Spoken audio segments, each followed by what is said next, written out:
When the little ghost started coming to me, he whispered nice things that made me feel good. You have pretty hands. I love how you do your nails.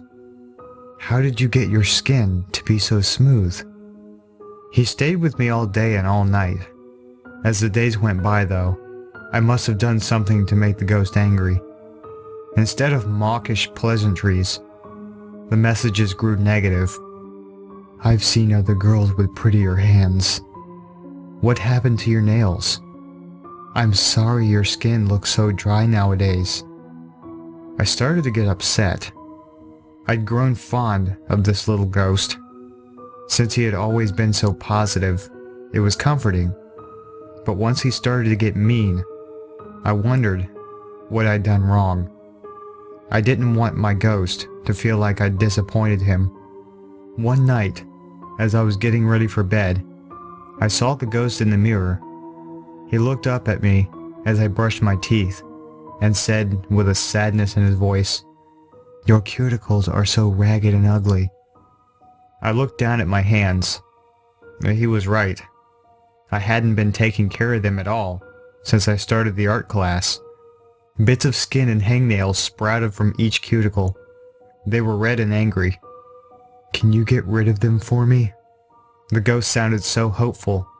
I couldn't bear to make him feel like I wasn't the good person he initially believed me to be. What if he left? I grabbed the corner of the thick hangnail on the side of my left middle finger. I started to pull backward. It hurt terribly.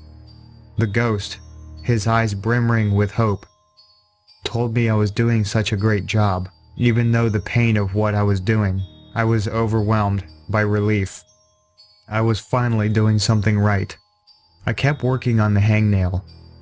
After a little while, I pulled a thin strip from my side of my finger up to my hand and across my arm to the inside of my elbow. It stung terribly, but as tears of joy flooded from the ghost's eyes, I started to wonder if things were getting back to normal. Your hand is looking a tiny bit better, the ghost informed me. Maybe someday you can be pretty again. I spent the next hour tearing the skin and nails from my fingers, even though they bled, and I thought they looked terrible. The ghost smiled and assured me I had the hands of a beautiful angel. Through my tears I smiled. As the days went by, I did what I could to make the ghost happy. Sometimes he'd get into a bad mood. Just the other night, he told me the skin on my lips was ugly and chapped. I pulled the chapped skin away. Some of it went pretty far up my cheeks before it tore, but it was okay. The ghost talked on and on about how kissable I'd become. My parents arrived at my apartment this morning. They hadn't said they were coming, but it was a nice surprise. It had been a while, but when they saw my face and hands, they were horrified. My mom sobbed, "What happened to your beautiful face?" My dad, almost at the same time, exclaimed, "Oh my God, your hands are ruined!" Tears started to leak from my eyes.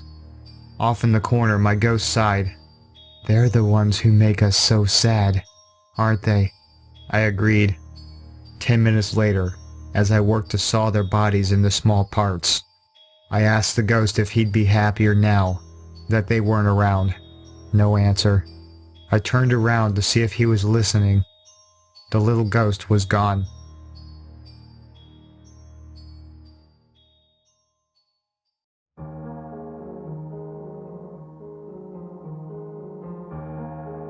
Thank you very much for watching.